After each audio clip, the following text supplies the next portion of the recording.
Welcome, mofos, to the Contractor Sales Academy podcast. We've all got cabin fever. I'm sitting in the guest room of the house. Steve's in his amazing office at his house. Derek is in his highly decorated, brand new office space at his new house in Nashville. And hopefully everybody listening to this is safe and you're not being a moron and you're washing your damn hands and all that other shit. But we got bigger fish to fry today. Other things that we're going to talk about. Boys, how we doing? Good. Great. Good and a great. Why you great? Well, you just came from the bank, didn't you? I did just come to the bank. So, there's a lot of opportunities out here, and I could easily go negative with everything that's going on. I just choose not to because it's there, it's real. So I just choose to be positive and optimistic. And I lie to myself regularly, by the way, because if I say it enough, maybe I'll believe it too. Okay, what's that look like? What's the lie to yourself look like? I'm doing outstanding. So, all right, I'm going to hijack the first part of this, and then we'll get into the meat. All right, and in 30 seconds or less, give everybody listening one strategy you guys are using just to stay positive with all the bullshit. For me, I personally, go ahead, Derek. No, please. No, after you, I insist. For me is I just know that there's opportunities abound, and it always happens in times of disarray and what we're experiencing. So I know it's going to be there. So I just talk to my team in a positive way.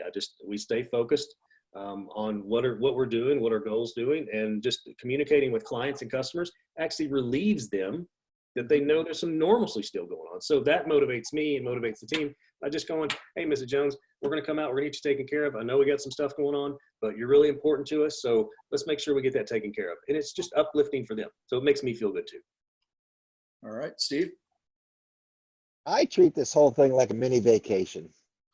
I live on a beautiful reservoir. I walk out on my back with my dogs every day and go hike through these trails in the woods next to this huge lake.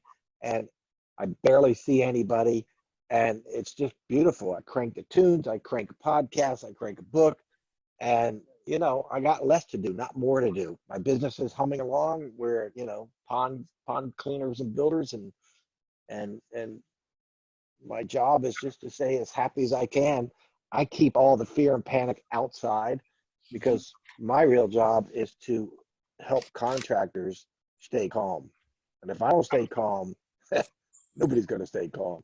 So I really look at it like this is a break. I just look at it as a good thing. And I know the shit's out there. Yeah. But I just, I go to the grocery store 3 times a week, maybe, liquor store once a week, maybe, and I stay home. But I have a beautiful place to stay. I think you could flip-flop that. That's just me. The grocery store and the liquor store? Yeah, okay. So I go to the liquor store once a week, and I go to the grocery store 3 times a week. Is that how you want me to flip flop it? Touche. So yeah, for me, I it's a technique that I've used forever, just called reframing. When what is perceived as something bad happens or negative, I do a pretty good job at just reframing it into the whole thing. Okay, well, what if this could be the best thing that happens for our business right now? What if this could be the best thing that happens for my relationships or my kids? So I typically, I usually ask myself a question, okay, where is the opportunity in what's going on right now? That just helps get my mind forward thinking and not, I acknowledge the facts and it is what it is, but it's the new normal. And so you guys know me, I'm typically the guy looking out in the future, having a vision of where things could go. And I'm like, all right, man, this is the best thing that could ever happen to the Contractor Sales Academy right now. Contractors are finally, starting to get the fact that, you need to be doing what we've been teaching for 6 years, because they're being forced to. So I think that's just good for the home improvement industry as a whole. Whether somebody's in our group or not, think about it. There's like a new normal here. You don't have to spend your time running around wasting gas and hours and this and that. you know, especially if you're trained in, you know, I believe we have the best training for this virtual sales thing that there is available in the world right now. And so anyway, I reframe shit. So anyway, all right, I don't want to hijack this anymore. I already did. So what the hell are we talking about today, Steve? Well, I'd like to call bullshit on that. Oh boy. And I'm going to pull out a bullshit meter. And now there's a lot of people that might have nicer words for it, but we refer to it as a bullshit meter around here. Yes. And one of the examples is I like to bring people, take them into la la land, and then bring them back to reality. And this is the technique that I like to use. Suppose you're on a phone call, and let's be clear, what Tom's really talking about is we teach people how to have a proper phone conversation to find out if they're going to be our clients or not. Are they going to buy or not? And if they are going to buy, we can take the credit cards right over the phone. They don't have to see us. So in today's coronavirus world, what we're teaching could not be more appropriate. But today's topic, how to pull out one of the many BS meters to check to find out if this person is lying to you or not. Mm-hmm. So you know what you do, what you sell. You're on the phone with someone. You're going, yeah, I can renovate your kitchen. I can bring in these cabinets. We can have the countertops. We can have the floors. We can have this. And they like to talk and dream, and you're both going back and forth, and it's fantastic. And you might even get to the money. Even go, well, we could do your kitchen for $150,000, or we could do a kitchen for $85,000.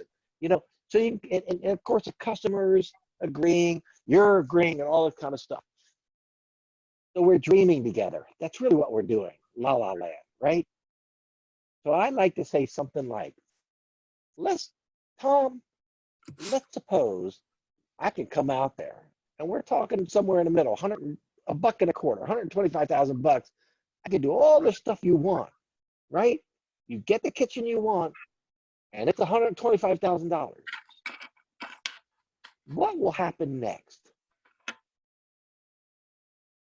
Well, Steve, that if we can get everything we want for the money that we've talked about, I mean, I feel really good about that.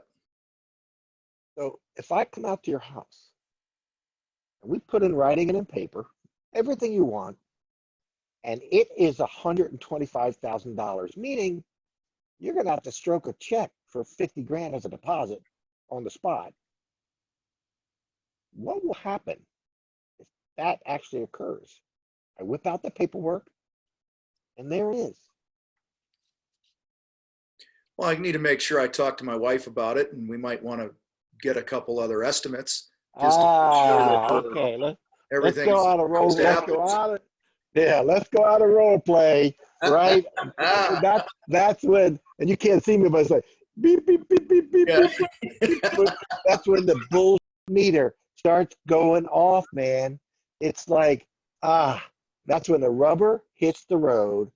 I'm trying to pull the client back out of la la land where we're all dreaming together, and then nothing's real. I'm trying to bring it right to a real moment. Yep. That they have to make a decision, and I'm trying to find out if they're fully or if they're not. It's bringing it into the future. I mean, that's like, this is real-time scenario. Like, here it is, off the pot. What are you going to do? Because this is what happened. But most contractors don't do this, Steve. They don't even know how to do this. They can't even, because who even teaches someone? Because we all default to something. We all default to our habits. Speaking of which, our new habits is using fucking whatever the Purell. Purell, yes, the antibacterial, the name. It's like, now that's a habit. I'll be using that the rest of my life because I'm constantly doing it. But nobody really teaches that stuff. I mean, that's not even normal in a household rearing to teach your kids to talk into the future of what's going to happen. Not in mine. Well, maybe y'all's house, not my house.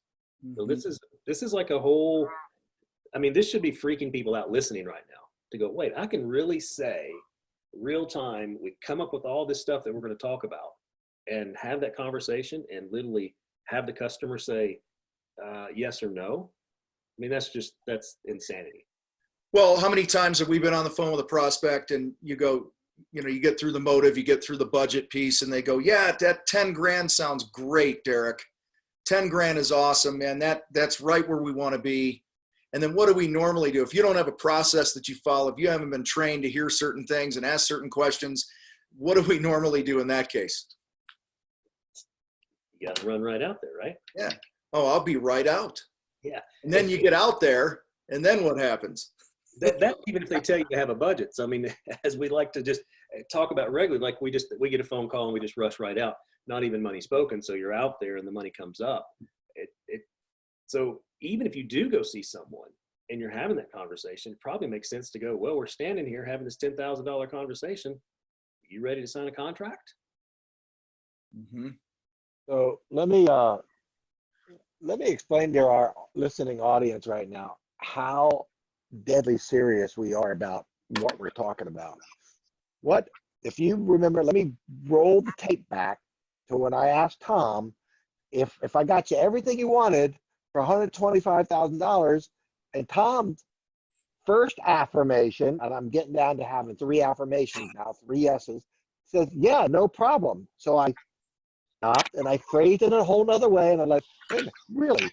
So if I lay it all out, and it's going to require you to cut a deposit check of 50 grand. Now I took it to really real, right?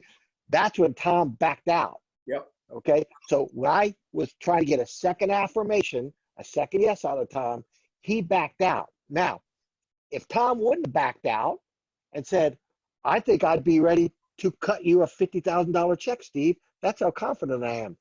That's the way I'm going to go about this the third time, and this is really hard. Here, let's just do it. Let's just do it. Okay, right. So we're back into role play. So Steve just said to me, hey, if I come out there, are you ready to stroke a check? Yeah, Steve, you know what? If we get everything we want, you put it in writing. We've checked you out online, seen your reviews. We're fired up about this project, man. So yeah, I could cut you that 50 grand. Cool. I got one last question for you, Tom. Fire away. Is your wife okay with cutting the same check for 50 grand? I don't know. Hold on. Hey, honey. Yes.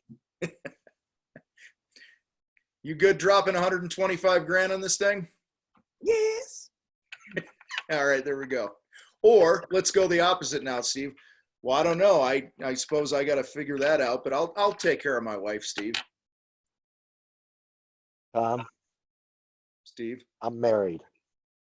I know what take care of your wife means. It means you don't have a clue. Am I right? Yeah, I think she's going to be okay with it. So why don't you come on out and we'll get her on board and see what happens. Let me jump in right here for just a second. This is the stuff where active listening comes in. Tom says he thinks. Mm-hmm. So I immediately go, whoa, you think? Because a lot of times that stuff will just go past. You got to pay attention to what's going on here. Sorry, I'm like hijacking this role play right now. But you got to pay attention to that minutia when people say this. You think, huh? So carry on, because Tom thinks he really doesn't know right now. Yeah, Steve, I think she's going to be good with it. You know, she saw your website and stuff too. So when can you come out and we'll kind of go over everything, and hopefully I'll be writing you a deposit check. Tom, I got a crazy question for you. Is your wife home now? No. So let's just do this. 'Cause I've shot myself in my foot more times than I'd like to admit in front of my wife. Why don't we wait? In fact, could you call her? You think you could call her cell right now and ask her that simple question before I come out to your house? Yeah, I don't know. I could reach her right now. She's working, but I can call her and I could get back to you. So why don't we do that? Why don't you just tell her, hey, honey, I think I got the guy, but he's a little weird about coming out to the house, and he just wants to make sure you're okay giving a $50,000 deposit check. And of course, I told him you were, but he's making me double check before he comes out. So are you cool, honey? You think you can do that for me, Tom? Yeah, I can make sure we're good. Okay, because I so want to know you're good, because just to be upfront, I charge a really ridiculously high consultation fee just to come to your home. All right. Now, if your wife says it's good and you say it's good, then there'll be no consultation fee whatsoever. We're just going to draw up the paperwork and get you on the schedule. So I just want to make sure both you and your wife are good. Is that okay? Damn, Steve, this just keeps getting better and better, doesn't it? So you can't bring it more into the future than that. Like Right. that, like no bullshit. Steve is going, hey, here it is. Here it is. Let's all get together. Now Tom is really, so you could keep following that. Like, what do you say to that, Tom? Like you have to acknowledge it and be completely candid. Yeah, I mean, well, Steve, I certainly don't want to pay a consultation fee. I think that's ridiculous. So, like I said, I'm pretty sure we're going to be good with the 50 grand. We checked you out. I'll give her a call and make sure that we're not wasting anybody's time. I mean, I'm good with that. Okay. And just give her a call and then call me back. And then we'll set up the time. All right. So let me hop out here and just ask both of you guys, when you run into a situation like that, where you actually two-part question. How often do you run into a situation where you ask somebody to call the spouse? And secondly, what's the typical reaction when you make that ask? Twofold. Just so you know, I did a quick calculation. I've done approximately 2,400 of these phone conversations. All right. I have asked someone if their spouse is home well over 100 times. I'm not talking about once or twice. I'm saying well over 100 times. Okay. And oftentimes they give me the response, well, she's at work. And I'll say, well, can you call her at work? And they're okay with that. Sometimes if they're home and they bring them to the phone, can you just put me on speaker? Mm-hmm. I'm sorry, what's your name? Oh, my name is Mary. Hey, Mary, I'm Steve. I've been talking to Tom about spending a bunch of money in your kitchen, and I just think it's pretty important that I hear words out of your mouth too. Are you okay with that? And they love it. They love it because someone has put them up on a pedestal and said, your opinion is important also. And I hope you hear the spirit in my voice. I just want to make sure everybody's good. Yeah. I was even upfront because if it ain't good, I don't want to waste your time with a consultation. By the way, I thought you told me consultation is just cool. You never asked me how much it was or anything about it. You said, I'm not cool with a consultation. I'm like, great. You don't have to pay one. All you got to do is make sure you and your wife are cool with 50 grand. I'm assuming if you call me back, then I'm coming out to collect a check for $50,000. There you And go. I've even had it many a time, more times than not, they don't even ask me how much a consultation is. But if I get to the house for some reason, if the wheels go south, I'm like, Tom, remember I told you I have a crazy high consultation, right? You never really asked me how much that was. You remember that? Yeah. I got a question. Why do you think you didn't even ask me how much that was? Well, Steve, unless you came out here and was a total moron, we were good to hire you.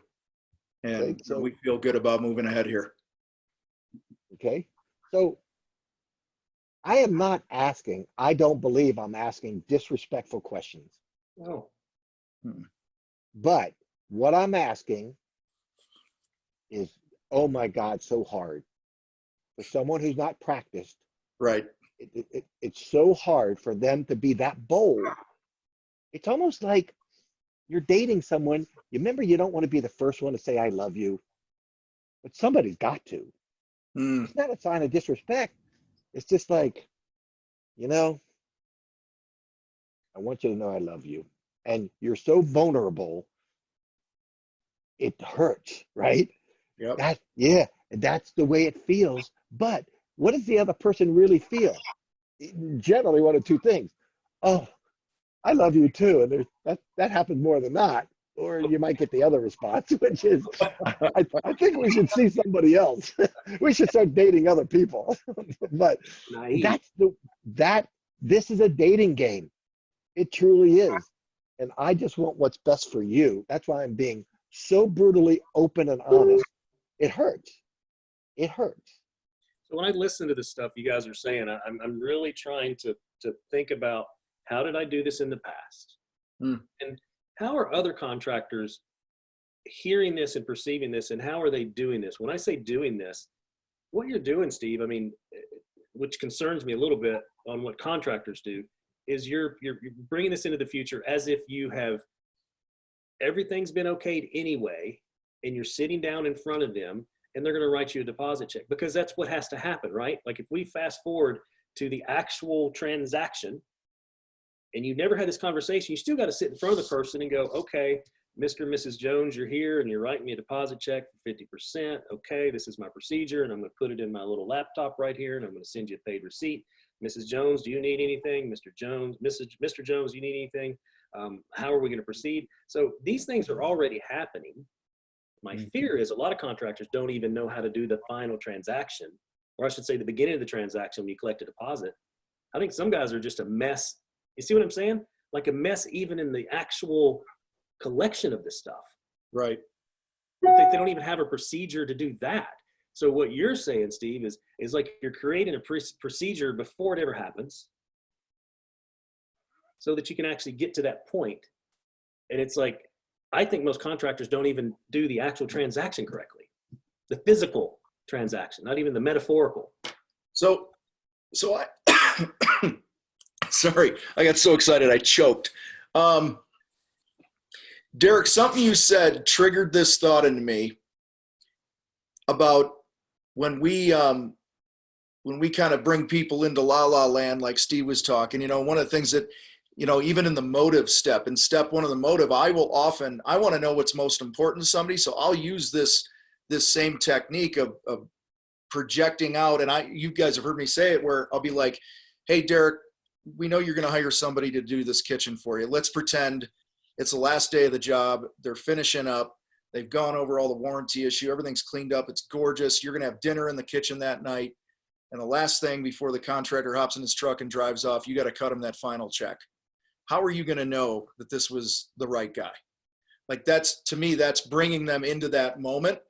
Well, so anyway, one of the things you said though, both of you said, and I might be opening up a totally crazy can of worms here that is maybe for a different day of our show here.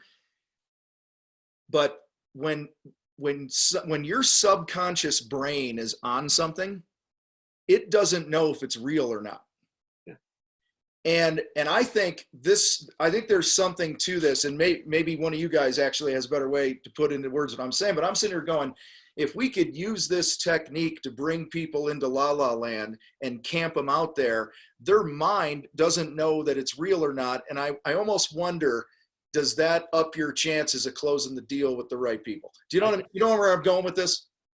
I do, because I feel like if you're speaking it into the future, if you're literally opening your mouth and saying it, the client, the prospect, if you will, is hearing it. So they're actually experiencing it firsthand immediately. So when you actually make it to that point, they've already heard it before and they're more comfortable because there's a confidence. It's like they've already been there. Yeah, they have. You know, this is like, nobody does this. And during this time of everything going on with the virus and the economy, a lot of contractors think that the key to success in sales right now is discounts and specials and like that. And it's actually, there's a ton of data that in times of, in all times, but mostly during an economic collapse or whatever, emotional triggers are way more effective to close deals. All right. And because people still want experiences and relationships and times in the kitchen or in the backyard with the people they love and this and that more than they want the sale. And so again, this whole, let's take them into la la land and paint a picture, not just of what's going to happen, you know, when I get out there and you got to cut me a deposit check, but also let's, you know, what do they say? Stories sell, right? And so if we can learn to tell a story of what it's going to look like when we're finally there picking countertops and we're doing this and doing that, I just see so much of this being able to help you differentiate as a contractor than everybody else that's jumping on this virtual sales bandwagon now. They're going to take all their habits of talking too much and all this other crap. They're just going to take it online or on the phone, and they're going to wonder why it ain't working for them. Well, it's certainty. What Steve is doing is creating certainty in an uncertain time. And look at just if we didn't have the whole coronavirus going on, it's uncertain. The prospect is uncertain what it's like to work with a contractor. So if Steve's doing what he's doing and bringing certainty, I need to speak to your wife. I need you to be okay with the price. I need you to be okay with paying me a deposit. Now it's certain. I know what to do. I know how to feel. I can convey that to my wife, or she can experience it too. So we already know what it looks like. So now we're certain how this stuff works. So that's really what you're doing, Steve, is just bringing it to the forefront. I'm really just trying to call bullshit on someone as politely and as respectfully as I can. Yeah. And when I do it, they know what I'm doing. And they also know that I'm not wrong or rude for doing it. They know, oh, okay. Like, let me call my wife. And I present it in such a way, like you heard me say with Tom, that I really care more about them being okay with it than I ever do about collecting the check, collecting the consult, any of that stuff. And as a sidebar, I'd like to address, Tom made this comment, how when the economy starts to go into shitter, people start to cut their pricing. And it reminds me, in 2008, true story, I think this was in downtown Chicago, there were two rival hair salons. One was a run-of-the-mill hair salon, the other one was a high-end. And the run-of-the-mill one put a big-ass sign up in their window, goes, "We now give $10 haircuts." And across the street, the high-end salon goes, "We now fix $10 haircuts." Yeah. So, we say this one expression all the time in the CSA. You have to pick your pain. You're either going to continue with the pain you have right now, and it's a lot, because if it wasn't, you wouldn't be listening to us. I mean, if you were like killing it, what the hell would you be listening to How to Help Contractors podcast, right? So, or you pick the pain of learning a different way, using a different set of words, talking and thinking like what you hear Derek, Tom, and I talk and think like right now, and you learn that. And once you learn that method, and it takes it's like a math class, you got to learn, but geez, you get to use it for the rest of your life in every situation you run into, not just sales, but in life. And let me tell you something, that skill will make you happier and richer than any other skill you'd ever learn in your life. How to communicate with your fellow human beings. Because everybody just wants to know the truth. They really do. Well, sometimes they can't handle the truth, but I mean, it's at least when you know it, you know how to feel. Well, I wish we could ask them, how crazy, the people listening to us right now, how crazy do they think we are? Really? Like, wow, that really makes sense what these guys are talking about, or that's just fucking crazy. Let me drop that podcast off my list. well, I think this is a good place to end for today. It kind of gave them a lot. I appreciate your thoughts on this stuff. Derek, I want to talk with you more on this subconscious because I think, I'm not a brain expert, but I know there's so much going on with our minds, and I'm not talking about manipulating people here and all that other. I'm talking about truly connecting with people and helping them see. It's a line you guys use all the time, is help me see what you see, right? When you have somebody describing a kitchen or a pond or whatever to you. That's a great way to get somebody's motive and what's really important to them. So that's all it is. It's differentiating from all the other salespeople out there right now. They're just going to show up, or virtually or whatever it is now, and just brag about how great their company is, how many years of experience, send them a price, and then they, we don't want to be that guy. No. So Always make it about them. Yep. Well, good stuff. Appreciate you all hanging out here today. Head over to contractorsalesacademy.com/demo if you want to hop on a 15-20 minute call and see what's under the hood of what we have going on here at the CSA and learn a little more about it. And I want to warn you, we want you to join. You need to join. This is the best contractor sales training on the planet, especially in our current times. Everybody's jumping on the bandwagon now of virtual sales. Guys, we've been doing it before it was cool. Kind of like that country song, I guess it was. I was country. What's that, Derek? You're in Nashville. What is it? I was country before country was cool. Country was cool. Yeah, all right. Well, we were virtual before virtual was cool. It's always been cool with the customers. It's the contractors that have fucked it up. So anyway. Just remember that whether you throw up in their backyard or at their home or you throw up virtually, it's still throw up. Yeah. There you go. Well, yeah, I don't know what to say after that, so I think we're done. Guys, have a great day. And contractorsalesacademy.com/demo.